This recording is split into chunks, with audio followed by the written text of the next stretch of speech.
Got a dirty screw or like a dirty bolt. This is like an axle that goes on here for one of these glue things, and it's all rusty. So to get it cleaned up, just chuck it in your drill. Because I'm doing 220, it's all rusty, so it's not rolling very well.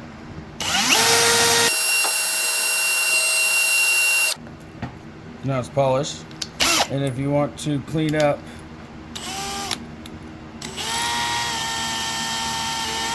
the threads, this is not the perfect thing, but you get all the threads cleaned up.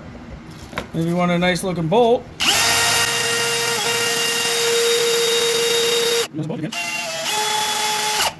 get a nice looking new bolt with the Shiny Chef. Tip of the day! Tip of the day!